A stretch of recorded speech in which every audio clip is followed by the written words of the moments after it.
Welcome to the Hall of Fame Podcast, your local source for the 2024 Philly season, where you get hot takes from even bigger idiots than you find on local media. And now your idiots, I mean hosts, Chris Buzzy Lahiff, Jeremy J.V. Vroman, and Keith Darth Pooh Newman.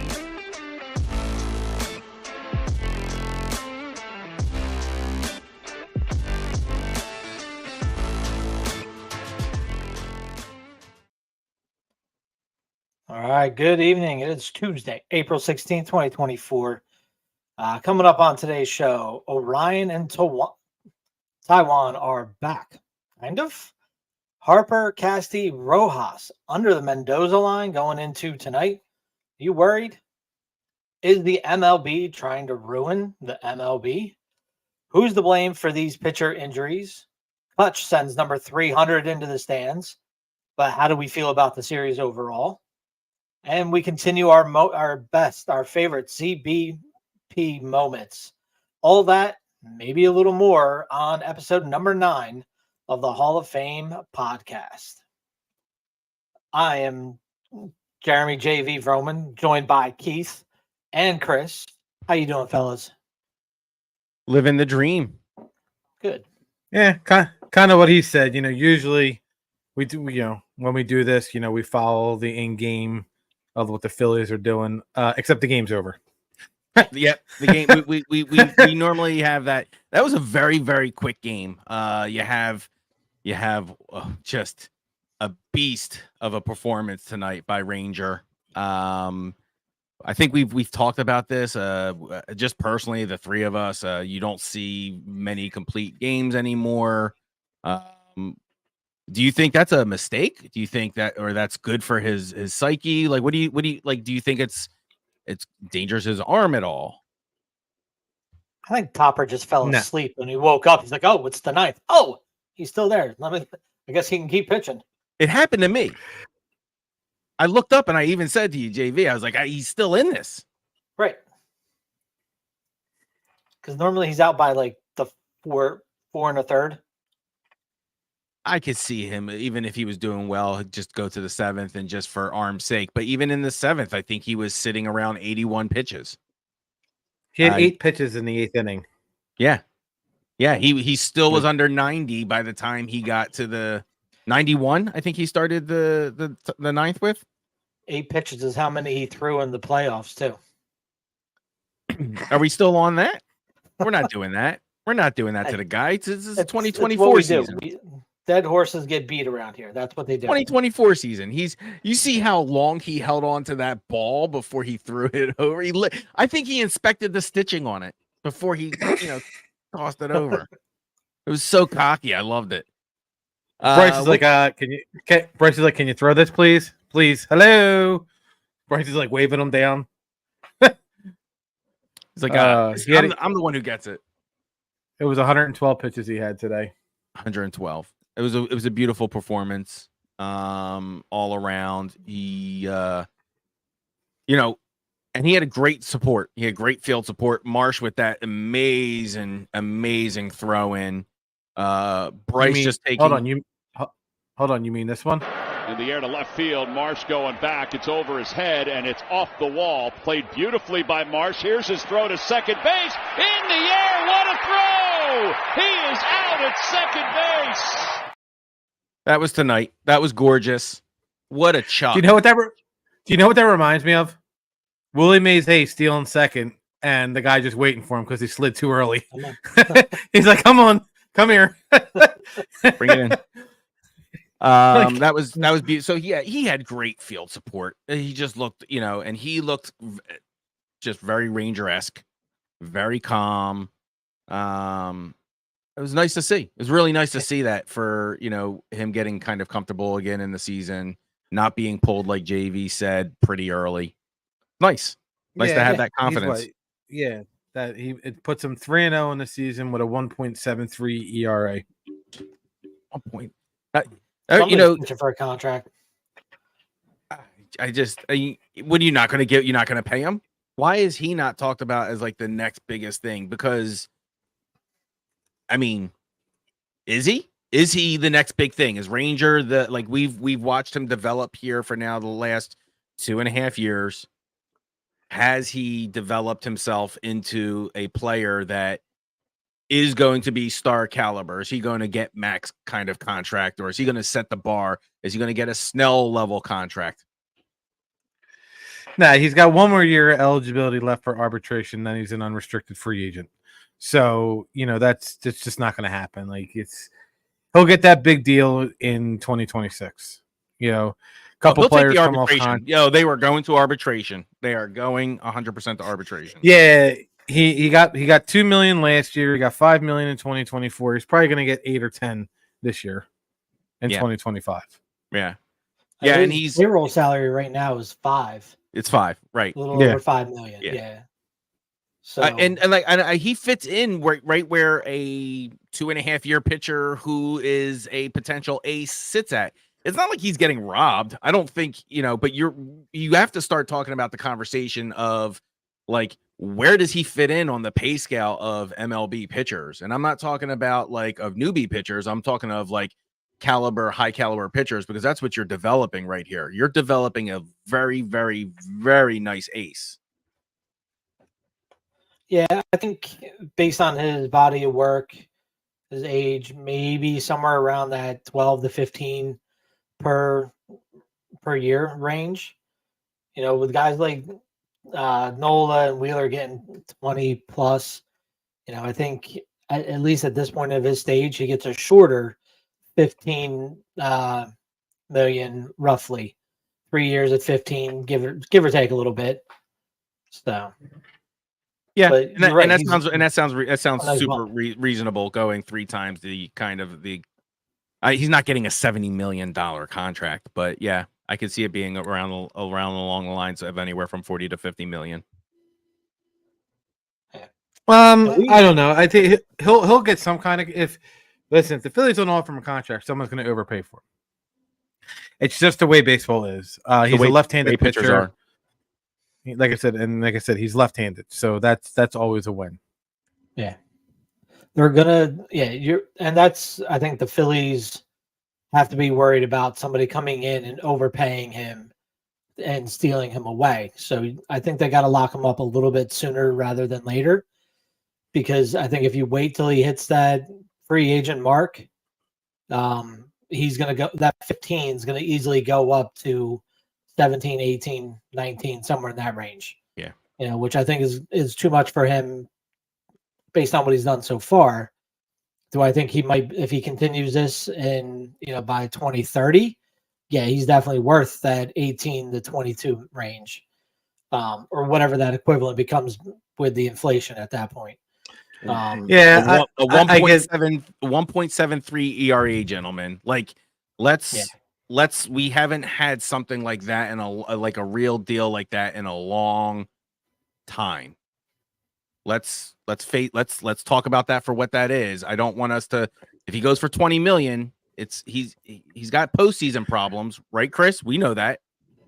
No, hold on. Let's circle back a little. He's got a 1.73 ERA. It's just like football. You pitch against who you play. It's the Rockies. They couldn't score on prom night. They're 4-13 for a reason. Now they're 4-14 for a reason. This right now could have been the best thing that happened to the Phillies. You have them. I think you got the White Sox next, or not the White Sox, the Cubs, and both these teams stink. You need to beat up someone. You need to get that confidence back. Harper had 2 hits tonight. He had a double and he had a home run. Ranger, I don't know if he sweats. I don't know if he does. Even I know the Rockies are bad. Just the way he pitches. He just goes out and throws the ball. Yeah. This could be the start of something possibly good. They're now 2 games over 500. Do they go for the sweep tomorrow? I hope, unless it's a 4-game series. No, yeah, it's a 3 game. It's a 3 game, but this tonight was the right. Tonight was your first. So now you have Christopher Sanchez on the mound. Does he, can he bounce back from what was a bad outing last week. You know, Yeah, because Sanchez. Well, does Sanchez stay up if Walker does well in his rehab assignment?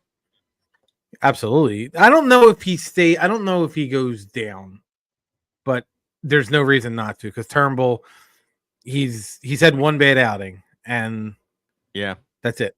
Like that's one. I think Turnbull's Sanchez your number needs more 5. work. Yeah, I think Sanchez needs more of the work than anyone. If you're going to ask me of any of my 5 starters, JV, do you see anyone else that I say keep Turnbull? Well, I think you're going to send down Marte if he's got room. I can't find if he's got anything or Pinto or one of those guys, but I think you're keeping both Sanchez up there because he can be that long relief emergency start guy, or you're putting Taiwan in that spot one way or the other. Or do you go with this 6-man rotation that people love to talk about? Like, do you do that? Do you give them the extra day of rest? No, you only go to 6-man rotation in August. I hear you. I hear you. These managers now are trying to do it right before the All-Star break to get the longer rest in. I've seen it happen at the oddest times of the seasons. I personally don't see I think the 5-day rest is just fine to me, but I've seen weirder rotations than that. I've seen 4-man rotations during the season. We'll get into it a little bit later, but hold on, I'm confused. Jeremy. You said Marte would go down. Yeah. Is that who you said? Why would you send down a guy who's pitched 7 2/3 innings, has got an ERA at like 1.72, 9 strikeouts in 7 innings? He was the first name that jumped at me. Oh, okay. I thought that. Okay. I thought. No, all right. I thought there was a specific reason. No, that wasn't throwing out. He was the name that jumped at me. That wasn't already on the DL. Oh, okay. People were talking about Hoffman. People were talking about. I still think it's going to be Turnbull. If we're going to be realistic, it's not going to be Turnbull. Turnbull's not going down. Okay. I'm just being realistic. He got the nod because of Taiwan needing the time. I think they're going to get that, but he's also pitched 3 better games than Christopher Sanchez. Yeah. I just think Topper is going to stay with his original plan here. I don't know if I necessarily agree with that. I think he could obviously try to think about looking at the statistics here. He loves looking at the statistics for everything else he's doing.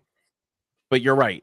Turnbull has got the more solid numbers. I know he got lit up. I know it looked ugly. It was one time. Sanchez has been lit up way more than that. What do we do about Kerkering? What room do we have there? And that's where I think people were talking about the Hoffman thing. I don't know.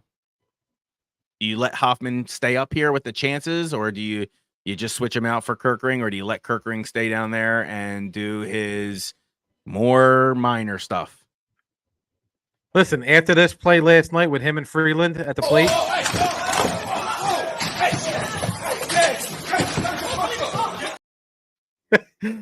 That was wild, that play. It's not something. And then Freeland just popped it back in like nothing happened. Yeah. Oh. Yeah. Oh. Yeah. He's like, yeah, I'm gonna pitch in 3 days. I'll be fine. Are you sold on Kerkering, JV?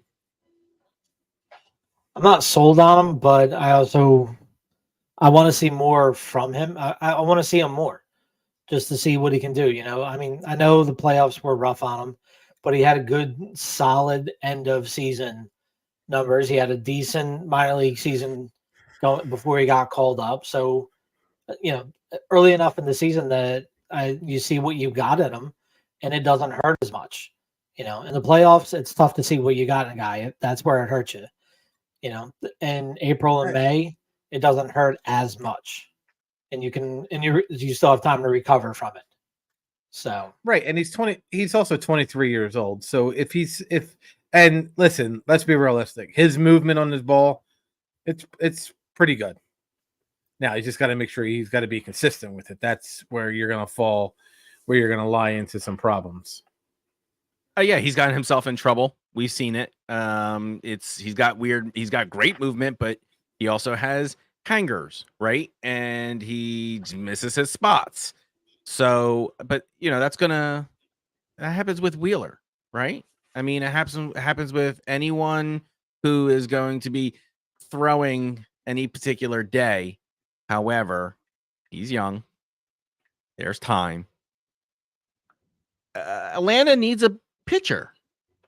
So are we thinking we have any possible? It's very rare for you to do anything with a division during the season, but we have a potential problem with our pitching staff, and we can move some big contracts here. Do we even open up the talk with them if they come sniffing? If they give me Ronald Acuna. Let's get into the Braves real quick. Let's get into it. Strider, done. And you called that last Albies, week, I believe. Yeah, Ozzy Albies. He got a broken toe. He's on the 10-day injured list. Right, 10. Sorry, so I meant this. Yeah. They don't do the 15-day. Yeah, So, I saw that yesterday. With the foot, with the X-rays and stuff like that.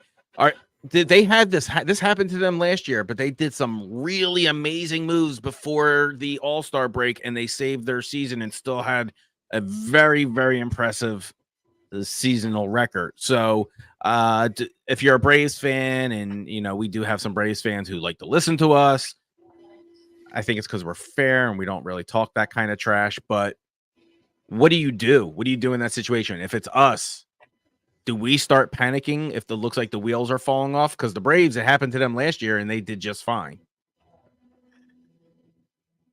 I mean, they're the Braves. They're still a good team.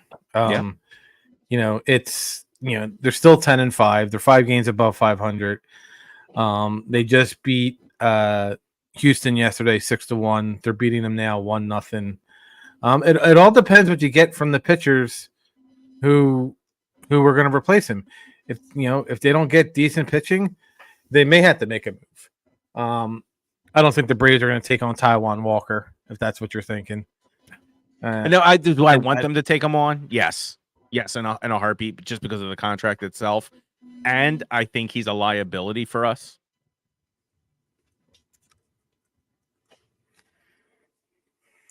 But that might be where you might be able to pawn Sanchez off on him. And again, it's very rare for you to go with a division rival trade. Yeah. That's just, I understand that, but when they're both competitive, I think if you see anything in the division, you might see the Marlins or the Nationals and the Braves making some kind of move together. But I honestly, they're probably going to go outside of it. There's nothing left in the free agent market to even contemplate going out there. I don't know what their minor league system is like. If they can rely on their offense throughout the year, I don't know. They have a phenomenal farm system. Phenomenal. That's real love right there. Yep. That's a real. So you all watching right now, that's a real man right there. Good for you. Just said it louder that you loved them. I will say this: we're bumping on Twitter. You got 31 people watching on Twitter. All right. Yeah, we got jamming. If you're watching and you got some comments, do you agree? You don't agree? Just throw something down there. If you're watching on it, hit the like button. All that stuff really matters for us, and we'd appreciate it. Thank you. I mean, for the Braves, Vincent Velasquez is still out there, but Zach Greinke's available, Rich Hill's available, so you have veterans that are out there, but I don't think they're doing it. Vinny Vaz is out there, huh? Yep. Woo, Greinke. Yeah, I can see that being a not a bad pickup for the Braves if they need someone cheap.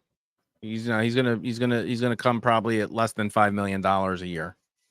So I don't see that being like a bad thing. And I'm gonna say this right now, and I know people hate this, and I know he's probably blacklisted from baseball, but Trevor Bauer is someone who is still out there and languishing. He's stuck in like YouTube world where he's just being like, he's filming in like a warehouse with a bunch of people and doing content still. All of his debts to whatever society and criminal, process has been settled. I don't think that's what he's being blacklisted for. I think he's being blacklisted because he was the guy who called out the sticky stuff situation. Yeah. No, it wasn't. Wait, what sticky stuff? Oh, the spider tack. Yeah. He's the one who just basically called it all out. I thought you were talking about the Astros. No. I'm talking about just Bauer was like the one saying like, I'm the one who cooked the Coca-Cola formula for the sticky stuff. People are using, when the ball, he's like, when outfielders are out there and like, they're literally like trying to get the crap off of their hand. That's what he was complaining about and things like that, which, that was really like, like baseball loves hiding all of their dirty secrets. And that was one that they didn't just really want out there. And they knew what guys were doing to the balls. It was fine. Umps knew what they were doing. Can we talk like 30 seconds on Ohtani and the fact that his translator stole $16 million in 4 years? He's either really dumb or he's got the worst accountant. Well, let me ask you something. What is $16 million to Ohtani? Like I'm being $4 million a year. What is $4 million a year to him? Like when you're that rich, do you even notice at that point? Considering he plays in LA and California, right? And it's pretty much it's a pretty, I think it's a pretty decent like amount. I don't know. It was just honest. So I didn't want anyone to think I was being a smart ass. That was a real honest to God question. I'm one of the poors, so I don't know. You got to figure 2021 he made $3 million. 2022 he made 5.5. In 2023 he made 30 million. So you got to remember this isn't like a 3 to 4 year span. Yeah, it's like a seventh of your salary. So don't tell me that he doesn't know about it. Like this. Don't piss on my leg and tell me it's raining. Did he make it up in yes endorsements? Yes, both here in the U.S. and in Japan. $80 million plus in endorsements a year guaranteed. Yeah, like so. Yes, one year he was on the cover of MLB The Show. Like he's making bank outside of it. That's why he can take a contract like he signed with the Dodgers, where he's only getting paid $2 million a year right now until he's done playing baseball, and for the entire. It's deferring it until for 10 years or whatever the stupidity of that contract is. He doesn't need that money. But that's what MLB will have you believe, right? That's what MLB will have you believe is that there's some level of stupidity there. Either on us or on Ohtani's part. Either we're stupid to just take this at kind of a face value, or they're just saying straight up, yeah, Ohtani's kind of a dummy. Like he's not really good with money. He just likes baseball and he hires people to handle it for him. And he doesn't even look at it because it's not his thing. He's not interested in that. Is that your story? He's a dope? Or are we dopes? But that's MLB for you, right? They'll literally, it's the same thing they did with Trevor Bauer, like I said, and that's what that brought us to that point, was MLB will hide almost all of the things that are obviously uncomfortable to discuss. And sports gambling, one of your most major stars, is uncomfortable to discuss. Yeah. There's implications behind whether he is throwing, games for his team or whatnot, and it's got to be all above water, especially when you're in the business. How much did you say he made last year, Fuzz? 30 million. 30, yeah. 30 million, and before that was 5.5. Yes, and then before that it was 3 million. Whatever, and before that it wasn't even 300,000 in 2020. Oh, that was the strike shortened. But still, he was under 700,000 other than his signing bonus. So he had to, even with his endorsements, he had to know a little bit was coming out. But Yeah. you don't. But you're right. You're not. JV, are you a dummy? No, he had to know. That's what I'm saying. Like, there's no way he didn't know that he wasn't involved in some way. Or he's a dummy. Yeah. Either you're the dummy or he's the dummy. There's no other explanation. You're the dummy if you believe it, that he didn't know, or he truly is a dummy. No, or there's the third option where he was involved and he's trying to pull the wool. That's really what it is. I 100% think he was involved, and I still blame baseball for. I think they set it up so that he could believe that he could get away with it. Does baseball get in their own way? Absolutely. Major League Baseball blocks their own product, is what you're saying. I think they get in the way of making their product better, and they're ruining the fan experience. They're hiding too much, and it's got to come out.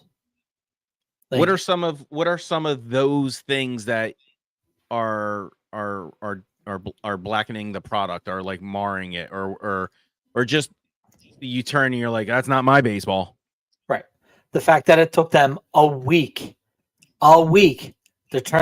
to overturn a base hit into an error and causing a guy a record in the Angels. Nolan Chanel. He had to start his career going back to last season. He was at 36 straight games where he got on base with either a walk or a hit, or or a hit by a pitch. Legit ways, no errors.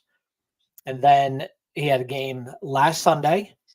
He went 0 for 5, or he got on with a hit, and then a week later, the MLB goes, no, that was an error. Why is it taking you a week to make scoring changes? You have all these people sitting around. That's always been that way. Right. But it should be done 24 hours. That's it.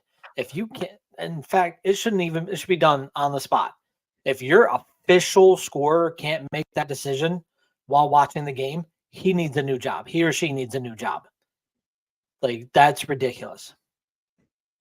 The other ones, I think, the Oakland fiasco, it's just a mess out there.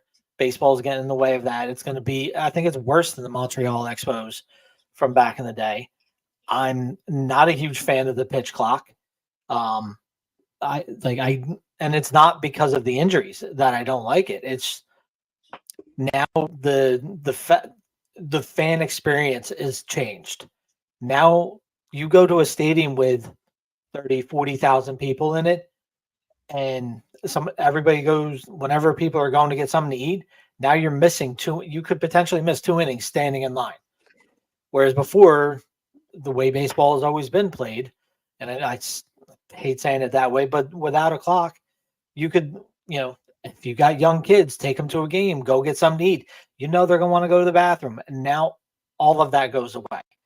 Like, sorry, little Johnny, you can't go pee until after the game because we'll miss too much of it. It's too much on that. They're pushing the MLB app so hard and the streaming services, but you can't watch it in your own neighborhood. Like, that blackout needs to be lifted. I'm sorry, you should be able to watch your home team on the streaming device that MLB is putting out there. So, and then these uniforms, are you kidding me?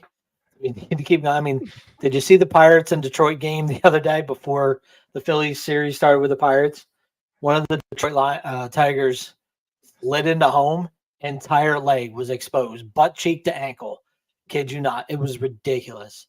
And I love that Harper said, F you to MLB, and wore last year's jersey to I don't know.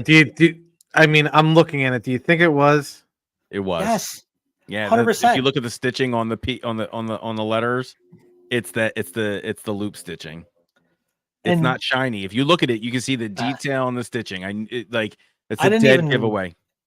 I didn't go by that. I looked at the fact that Harper is Legible. almost shoulder to shoulder. Whereas on the new ones, it's almost inside of the shoulder blade. It's so it's small. really tight. Yeah, it's really tight. Like, it's terrible.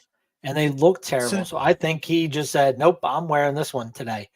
And I think more teams need to stand up and say, we're not wearing this garbage. You bring up the MLB app. Well, let's see. NBC dropped MLB. ESPN is dropping its coverage after 2024. 3 teams, regional cable providers, have gone bankrupt, and broadcast have moved to free streaming. And 12 more teams on the verge of bankruptcy between Bally's and Diamonds, I guess, with their streaming rights. Like, I don't understand how they think this guy is good. He's killing baseball. He's making Roger Goodell look like the best commissioner in history of sports. Agreed. But the only thing that I will disagree with you when it comes to the MLB app, I'm not even going to disagree with you. It should be on. You should be able to watch it. I don't care that you live in Philadelphia. Like, no, you should be able to watch it. Like, you're already paying for the internet to watch it. So you're just making T-Mobile, you're paying for the app too. Right. You're just going on to, all you're going to do is go into your phone or get somebody who is really good with internet and computer stuff, Keith, and you're going to be like, I need my VPN to California so that I can watch the Phillies game because I don't have cable. It's stuff like that that just, Yeah. The blackout to me is a relic of broadcast TV, right? It's one of those things that they didn't want broadcast TV to generate more money than the actual stadium. However, if you can't get revenue to your stadium, you can't really blame it on there being a blackout. And if you think that's going to draw even less people, no, you don't understand your fans, because those fans are coming no matter what, even if it's a low market team. So I think they really have the idea. They don't really quite grasp it. It's Manfred, right? Rob Manfred. Is that who the commissioner is? Yeah. I don't think the old guys really understand the technology and what it really can bring for them. They haven't really they haven't embraced social media. They had Mike Trout, had no idea what to do with him. So there's a whole promotional thing and marketing thing that they really have an issue with. I don't have an issue with the pitch clock whatsoever, JV. I think it makes 162 games, and I love it. You know me, I watch all the games. I probably just missed the West Coast games.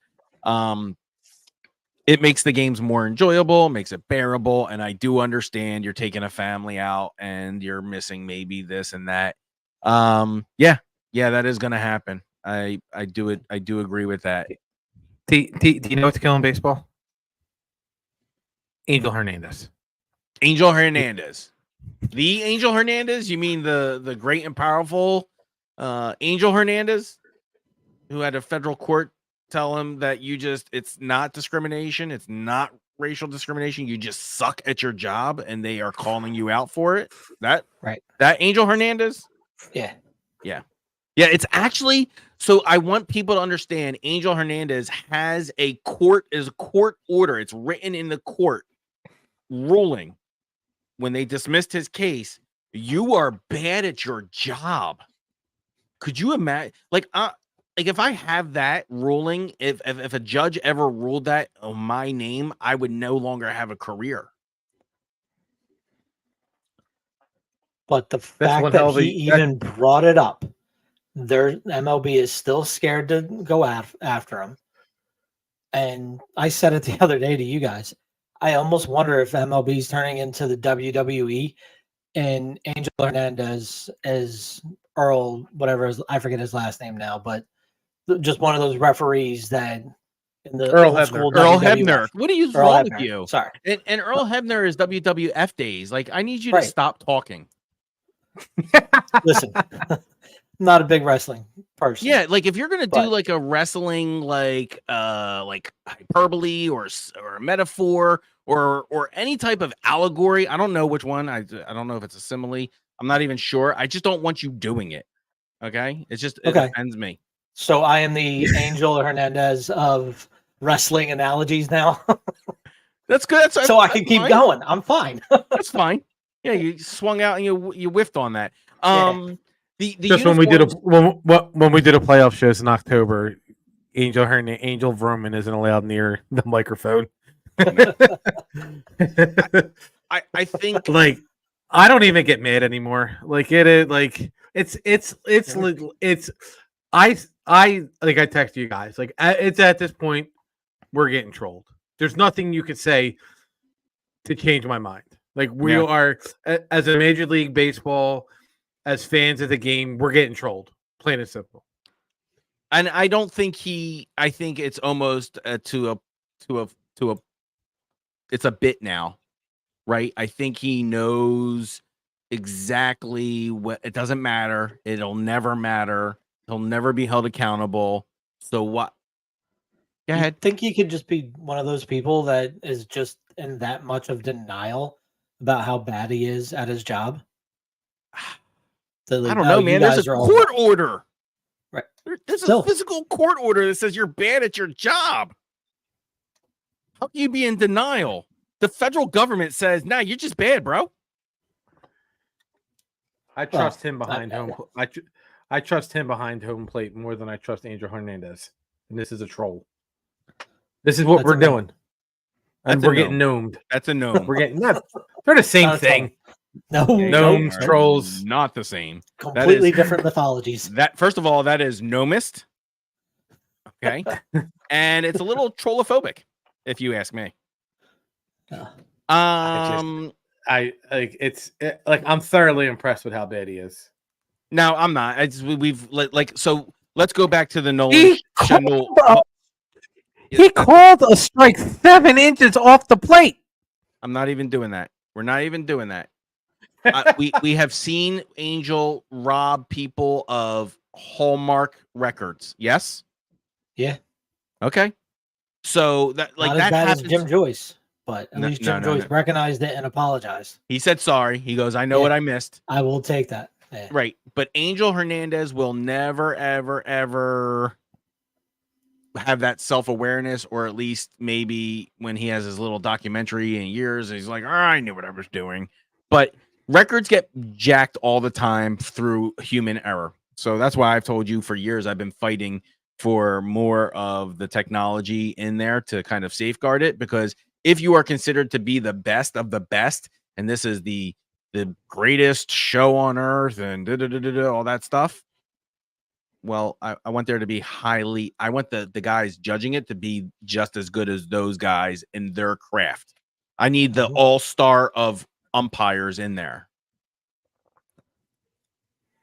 I think. Right. And like I said, you guys know me. I'm a big proponent of taking the box off of TV, because that just makes you as mad as a fan. I mean, even if you took the No. Listen, it's good for baseball. It's good for baseball. It's on the ESPN app. It's just that now everybody knows what a strike is, except Angel Hernandez. And that's the thing. Without the box and everything else, like, we know it's not a strike. Like, when it's off the plate 7 inches, and you're just like, strike 3. They are. Like, I think baseball could do itself a favor, truly, by showing the 3D depth of the box and how things are really pitches and how, like, it comes across. Hey, man, a guy can actually catch it 6 inches off of the plate. Did it go through? Did it come sweeping through? It could have. So there are just certain pitches that will eat corners up, and people will go, "Oh, that's a ball," and they go nuts on it because of where the box says, the little meter says it, but it doesn't record the depth of how it cut the corners. And so, yes, that's a baseball problem, but there's technology there to solve that for them. Yeah, and the catcher didn't even get a chance to frame those 3 pitches. He was like, strike. Right. Now, do you think the pitch clock, like MLB instituting the pitch clock, is what's making everyone's arms explode for a TJ surgery? I don't think it was I think it was the straw that broke the camel's back. I think it's everything leading up to these guys getting to the big leagues. And that extra stress of hurrying up on top of the fact that these kids are now playing. And it started with the guys that are in the big leagues, making the big leagues now. I would say you're 25 years, maybe even your 30-year-old players and younger are going through so much with youth baseball. It's ridiculous now because these kids are playing on 3 or 4 different teams. And yes, your high schools put in pitch restrictions. You know what I mean? You can only throw so much and you need a rest. But then they go and play for the tournament team. You can only pitch there and you need so much rest. Do you think those 2 coaches are talking to each other? Unless they're brothers, they're not talking to each other. So I might go throw 6 innings at my high school game on Monday night, and on Tuesday night I go and throw another 6 innings for the tournament team or for a rec team or whatever. And parents need to speak up and say something. But they're seeing these same videos that these kids are seeing on Instagram and X and all that about 10-year-old throwing 80 miles an hour and working on getting their velos up. We've put too much onto these kids. We think that every one of them, if they can just throw harder, they're going to make it. And Verlander said it himself. Like, he'd see it now. Pitchers are throwing harder than ever before, and it's a pandemic, like, on these guys' arms. My son at 8 years old should not be watching a video about trying to make his arm stronger and throw faster. He should worry about throwing strikes, but not throwing 40, 50 miles an hour at his age. And I think that's what it is. Kids are pitching too much going up through the ranks, and coaches aren't talking to each other. Parents aren't talking to the coaches. There's exceptions, don't get me wrong, but I think that's what's leading up to it. And then they get to the big leagues and they're throwing 100 miles an hour, and they got to do it so fast, like, and get ready up. I think the combination of everything leading to them making it to the big leagues with that pitch clock is what's the problem. Chris, what do you got for us? I know you have some experience with, like, your son. He's had that kind of experience, and have you ever questioned the kind of intensity of pitching that JV just described? So luckily, I've had the luxury of Chase being on his last 3 tournament teams where they do watch your pitches. You are only allotted, like, if you throw 30 pitches, you can pitch the next day. But if you throw 45, you got to wait 2 days. And on the app, they're supposed to keep track, and you're supposed to be in communication. Like, in high school, your pitch limit is 100.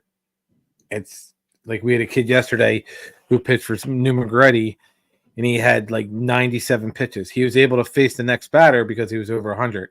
Once he was done with that batter, if he was over 100, he had the coach had to take him out.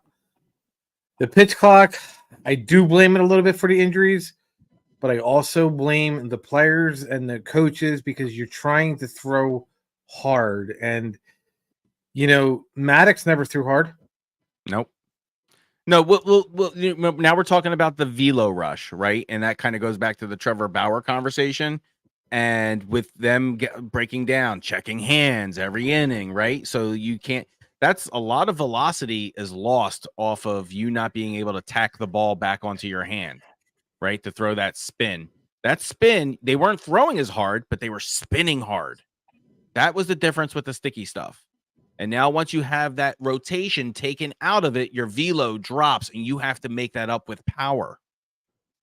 So I don't blame the clock. I blame the fact that guys try to do 2 different things. They're blowing their arms out, trying to make up for the lost velo on the sticky, and they're trying to throw too many pitches at once. Guys have 4, 5 pitches that they go to now, and that is just destroying the tendons by going through the arm. Well, that goes back to guys. So perfect example. Spencer Strider is only 25 years old. Yeah, he's got a tour in UCL. Back when TJ surgery. Back when I played and when JV played, if you were under a certain age, you were not allowed to throw a curveball. It was a fastball and a changeup, just like Nolan Ryan. It's just but you have all these kids trying to develop a curveball, and your elbow isn't ready yet. I told my son, I see you throw one curveball, I'm going to throw a baseball at your face.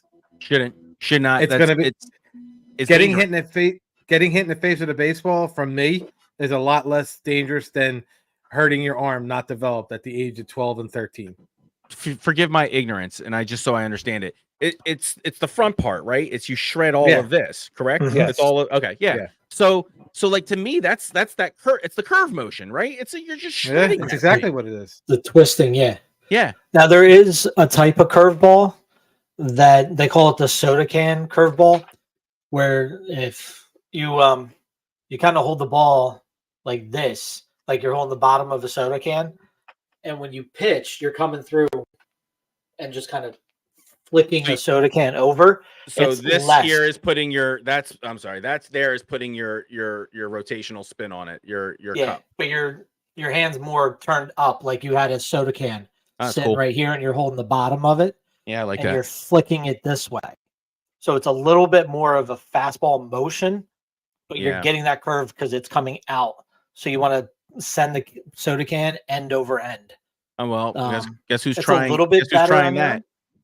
But that one still, with that, personally, I don't believe you should be throwing that until you're 14, 15 years old. And even the traditional one where you're twisting your hand, I don't think that should be until you're 17, 18 years old. And, if you're going to throw that curveball, that's when that one should come.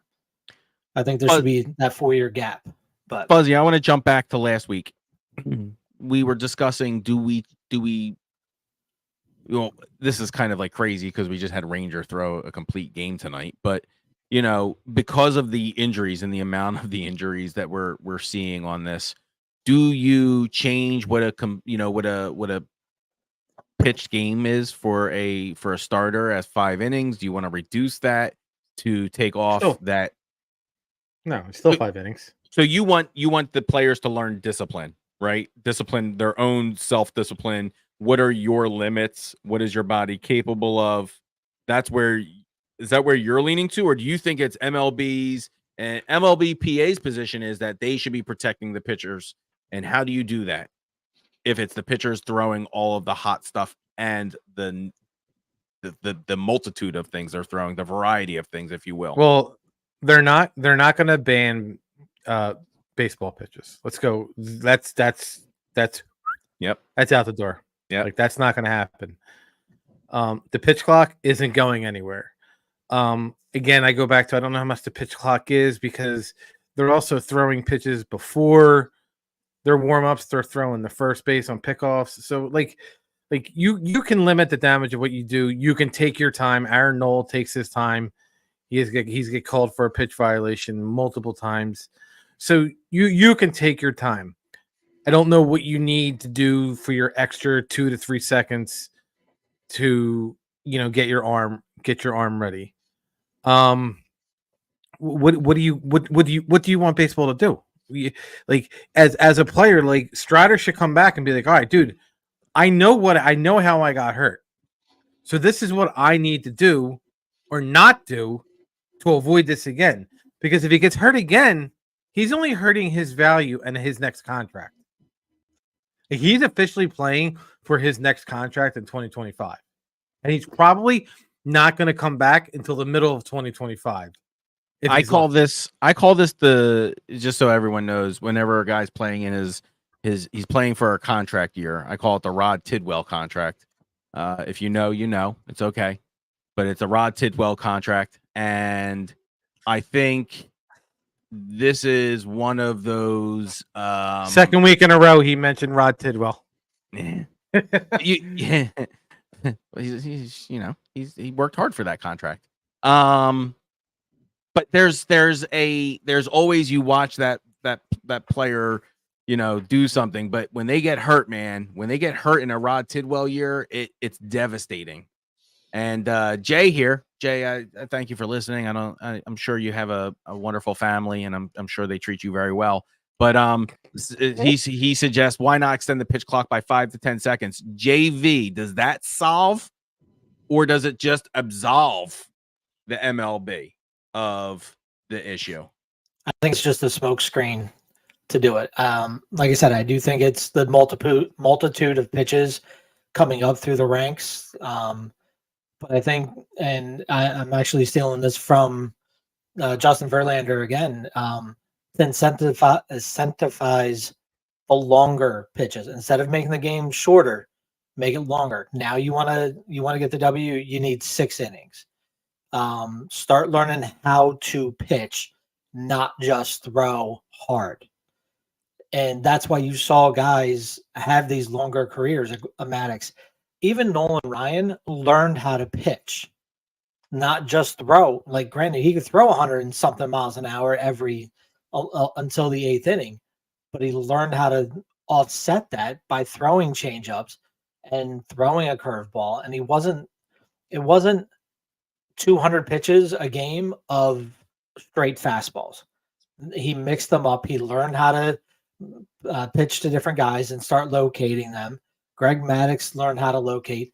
Even Randy Johnson learned how to pitch and extended his career. He pitched, and I forget if he was 40 or almost 40 years old by the time he retired. So you look at these guys and you got to learn how to pitch. And, they talk about how these guys are getting more power to every field and hitting. That just means you have to learn to be a better pitcher and be that many more steps ahead of a guy. These extra pitches, if you spread them out and you can use them and locate them and keep guys guessing as opposed to just throwing 100 miles an hour, then I think you'll I think that's how you do it. You got to incentivize and you got to make it worth it to these guys to want to stay in. Chasing triple digits has always been a movie trope that I hate. Yeah. And I think that's been part of our problem. That's okay if you're a closer and you're throwing your hot stuff. You're only in there for 3 outs, and that's what your job is. But there's this trope that has gotten these guys have to hit triple digits, and I think that has really also hurt the mindset of some of these pitchers. And let's you go back to earlier. We talked about the MLB being scripted. Can we talk about Kutch's home run caught by a Pirates fan? Get out of here! Get out of here! Yeah, that little scripted. That was crazy. That was scripted. Hey, they're like, here, you catch this, and you get me this. Get out of here! Best stadium for him to hit it in outside of PNC Park. I feel the fans here truly appreciated what he brought to the ball field. Oh, more so than anywhere else he played outside of Pittsburgh, and to do it in the black and gold in a city that loved him just as much. I think that was the perfect place for it. So that's the scripted part, not the fan catching it. No, good for Andrew. It was one of those things that he always respected him. He kind of was like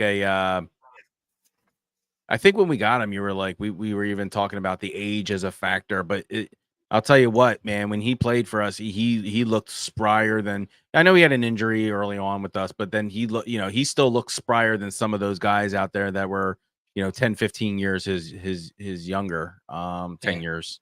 So it's nice to see that. Before we go into our last segment, do we not remember when he was on first and he got called for running out of the baseline when he ran a straight past the second? Yep. I don't even want to look it up because I have a feeling it was probably Angel Hernandez who made that call. For some reason, who's coming up to mind? The guy who's the umpire who is from our area. I forget his name. It was just a bad call.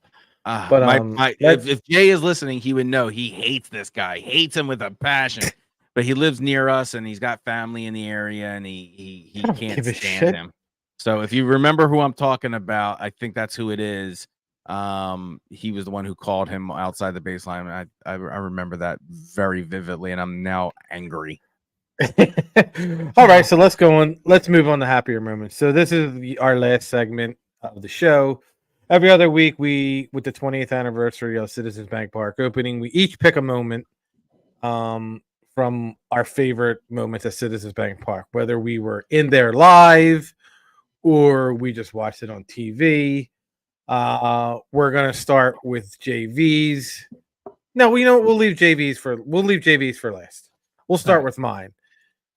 I was there. Ego much? I think Keith, you were there. Jeremy, I don't know if you were there. It was 2009. And I know Rich was there. And here's the play. Batting here with the bases loaded. Breaking ball hit high in the air, deep to right field. Oh, what a shot this is! Third deck home run! A grand slam for Ryan Howard! It's his third grand salami of the season! And the Phillies have taken the lead here in the bottom of the third inning. Holy cow, was that a long one? Yeah, that was another second decker. Second grand slam off Shiro Martis this year, too, for Ryan Howard. That was not a second decker. And that was even higher than the first one. That was triple. On Ryan's face because he knows he did something pretty electric with that swing. Wow. We were like 5 rows behind it. I'm like, why are these people coming up There here? we go. And they're like, Alan Porter. That's the bum. I think it was Alan Porter who called that. That's the bum. Thank you, sir. So, like, that ball was absolutely crushed. And it landed by where we were. We were there for Fluffy's. I think we were tailgating and barbecuing Fluffy's birthday in 2000. I want to say 2009. And we were out in the on the lakes, JFK, right? Yeah, JFK. Yep. Yeah. Drinking and because Chase was little, so it was. That was a moonshot. I really think people forget how dominant Ryan Howard was from 06 up until he tore his Achilles. Like, he had a Hall of Fame career with those 5 seasons. I think people forget how good Ryan Howard was. You didn't think you were getting a ball sitting in the third deck. Like, no, second deck maybe. The third deck, you're like, he regularly hit the second. Regularly hit it. He hit above the Powerade sign. Like, just like that's. Imagine waiting for a beer in center field and you get hit in the back of the head with a ball hit from Ryan Howard. That's the equivalent. You'd be mad and like, what the hell was that? So we will go. Do you have video? You have film of mine? I sure do. Yeah, let's get that in. It's a nice treat. This is just funny. This is like this whole sequence and Wilson Valdez, he's not a pitcher, but he is tonight, as he will take over for Danny Baez here in the top of the 19th. Danny Baez Here to right center field. Martinez on the run. He has room. A step from the track. What a Michael run. Martinez. How about Valdez was shaking off Sardina? Greg Gross at 86 went 2/3. He shook him off. He went 1 inning. Oh, he threw him a breaking ball and he hit him with it. Unbelievable. And Roland he sucks. There, and you can't blame him because he knows it's not going to hurt him. Fly ball, shallow center, long run for Martinez. Hand up, he's got it. 2 outs. Wow. I mean, there's not 45,000 here, but there are a lot of folks still here. They're loud. Fisher struck out his last time. Pop up, right side. This place is going to go nuts. Polanco under it, puts it away. How about Wilson Valdez? Smiles all the way around. High fives as he goes back to the dugout. We go to the bottom of the 19th inning. It's the Phillies 4 and the Reds 4. Where the hell was Chooch playing that he's coming off the field? Right, without his gear on. They said it was Sardania was the catcher. So who the hell? Right. He must have been playing third or something. I think they did. I think they somewhere like along the 13th or the 15th inning, I remember them doing like a double switch on him, and he moved out because he was just on his knees for like 6 or 7 hours. This game ended at like approximately like 4-ish in the morning. I'm gonna say a little around 4:23. It was also the day my son was born. My wife is in labor, and we are in the hospital. Third base. He was third base. Yeah, it had to have. The Phils win it at the top of the 19th, 5-4. I believe it was Ibanez who had a sac fly to get Rollins in, and that just ended the game. It was one of those evenings that I'll never forget because I watched the whole game in its entirety, waiting for my son to be born, and we got the win. And so it was surreal to see Wilson Valdez get the winning pitch. What? Right. Yeah. Amazing. And like I said, those were two like MLB hitters, Joey Votto and Jay Bruce. Like they were like good hitters. Scott Rowland garbage. He got hit by a pitch. Yeah. And actually, Jay, I believe Chooch was signed as a second baseman and came up through the minors as a second baseman until Double-A, I think, is when he moved behind the plate. But yeah, he definitely. I'll believe you on that one. Yeah. What do we got for JV's moment? So mine just encapsulated the way the city felt at the time of this event happening. We had been so long without a championship in this city of any kind from any of the teams, and you got close with the Sixers, you got close with the Flyers. It was the early 80s since you got to see Tug McGraw jump in the air. This just encapsulated the way the city felt at this point. It was before the Eagles won their Super Bowl. So, it was a lot of fun seeing that. And I was watching it on TV because I was not crazy enough to go deal with the way the city was that day, and the subways and the trains and the streets and all of that were just insane. So, go ahead, Fuzz. You ready? Batting here with the bases loaded. Wrong one. My bad. Wrong one. World champions.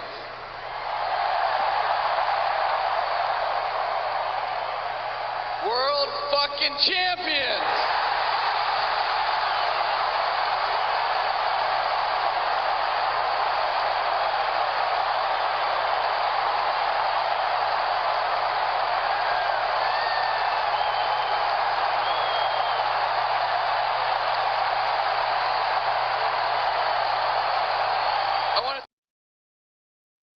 He was so drunk. Him and Worth. Yeah.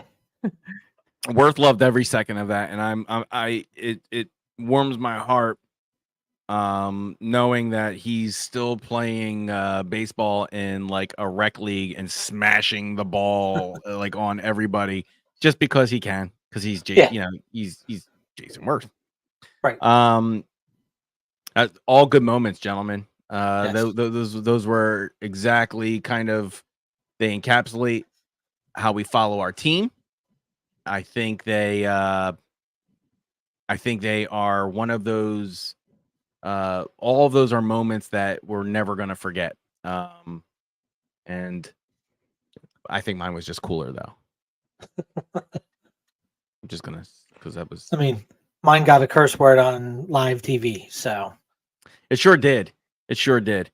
Ladies and gentlemen, and you know what? I think when they stream games on Cinemax or whatever it is, HBO Max now, I think you should be allowed to curse. Oh yeah, agreed. Oh yeah, if it's on cable, because McCarthy should be dropping F-bombs. Because I don't care, that Ryan Howard bomb should have been holy shit. I don't run that far. Yeah. Let's be realistic. I think we're gonna get to the time where we're gonna finally hear some cursing on live broadcast that are gonna allow it on these stations. They don't have to bleep themselves. They don't. And then even for your moment, it should have been like, seriously, what the F, Wilson Valdez? like. I like for just reference. I love weird moments like that. Grand slams happen and they're awesome, and all of those things, and we were there, so that was obviously very special. But there are just times that the weird happens in baseball, and it statistically should not be happening. And here we are, 19 innings later. No, and a position player should only be pitching when his team's losing by a touchdown in the 9th inning. Yes. Yeah. Right. That's the only time positional player comes in, so you just protect all your pitchers, not because you got no one left. Right. They were going to go to state. They were about to go to 200 level and see if anyone had a prime number ticket. Like, what's How your many beers jersey did you number? have? 3. You're in. You get the pitch. Go ahead. You're in. Go warm up.